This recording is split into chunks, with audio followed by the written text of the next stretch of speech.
A Bad Case of the Stripes by David Shannon. Camilla Green loved lima beans. She just never ate them. All of her friends hated lima beans, and she wanted to fit in. Camilla always worried about what other people thought of her. Today she was frightened even more than usual. It was the very first day of school, and she couldn't decide what to wear. There were so many people to impress. She tried on 42 outfits, but none seemed quite right. She put on a pretty red dress and looked in the mirror. Then she screamed. Her mother ran into the room, and she screamed too. She cried. This was certainly true. Camilla was striped from head to toe. She looked like a rainbow. She asked. Camilla answered. Miss Green felt Camilla's forehead.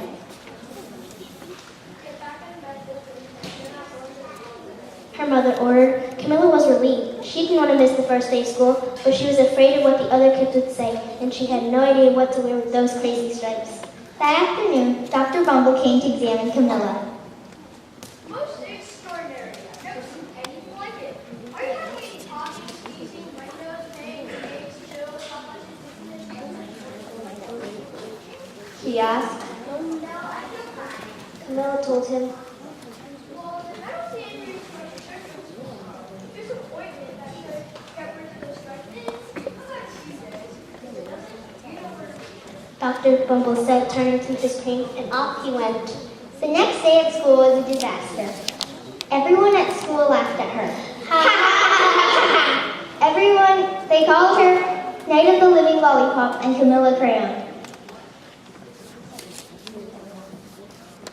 She tried her best to act as if everything were normal, but when the class said the Pledge of Allegiance, her stripes turned red, white, and blue, and she broke out in stars. The other kids thought this was great. One yelled out, Let's see some purple polka dots. Sure enough, Camilla turned all purple polka dotted. Someone else shouted, checkerboard, and a pattern of squares covered her skin. Soon, everyone was yelling out all different types of colors and shapes, and poor Camilla was changing faster than you can change channels on a TV. That night, Mr. Harms, the school principal, called. I'm sorry, Mrs. Green, but I'm going to have to ask you to keep Camilla home.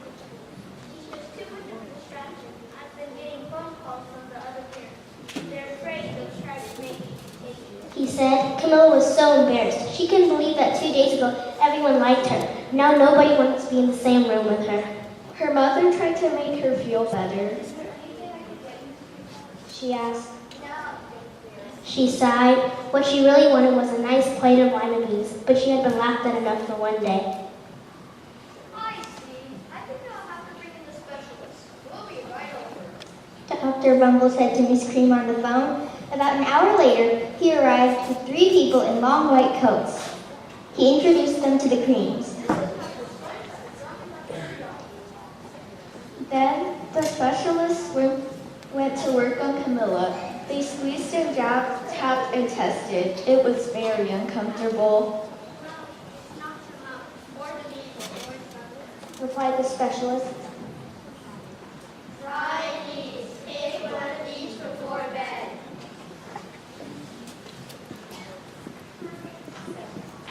Said the specialists. Then they each handed her a bottle filled with different colored pills. Then they filed out the front door, followed by Dr. Bumble. That night, Camilla took her medicine. It was awful. When she woke up the next morning, she did feel different. But when she got dressed, her clothes didn't fit right. When she looked in the mirror, and there, staring back at her, was a giant multicolored pill with a face on it.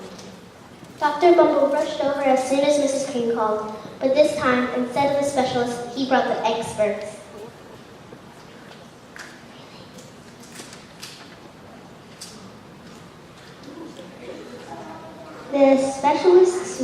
The experts went to go work on Camilla.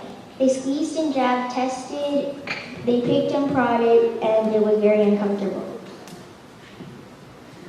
Then the experts huddled together and whispered. Dr. Gord finally spoke. It might be a virus. He announced with authority. Suddenly, fuzzy little virus balls appeared all over Camilla. Or possibly Dr. Mellon said. Out popped squiggly little bacteria tails. Or it could be a fungus. He said. Suddenly, different colored blotches of bacteria popped all over Camilla. The experts looked at her, then each other. We need to go over these numbers back at the lab. We'll call you. Said the experts. But the experts didn't have a clue, much less a cure. By now, the TV news had found out about Camilla. Reporters from every channel were outside her house telling the bizarre case of the incredible changing kid. Soon, a huge crowd was camped out on the front lawn. The creams were swamped with all different types of remedies, from psychologists, herbalists, allergists, nutritionists, psychics, an old medicine man, a guru, and even a veterinarian. Each so-called cure only added to poor Camilla's strange appearance until it was hard to even recognize her. She sprouted roots and berries, feathers, and a long furry tail. What are we going to do? It just keeps getting worse and worse. Cried Miss Cream. She began to sob. Just then, Mrs. Cream heard a quiet little knock at the front door. She opened it, and there stood an old woman who was just as plump and as sweet as a strawberry. She went into Camilla's room and looked around. My goodness, what we have here is a bad case of the strike. One of the worst I've ever seen. She replied. Then she pulled out a small container of small green beans from her bag. Are those my ingredients?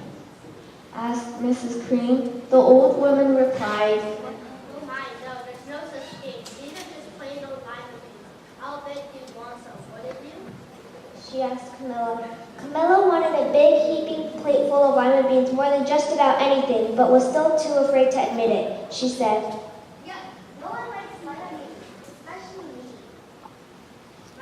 Oh dear, I think I was wrong about you. said the old woman sadly. She put the beans back in her bag and started toward the door. Camilla watched the old woman walk away. Those beans would taste so good, and being laughed at for eating them was nothing compared to what she'd been going through. She finally couldn't stand it. Wait, the truth is, I really love vitamins. Camilla cried.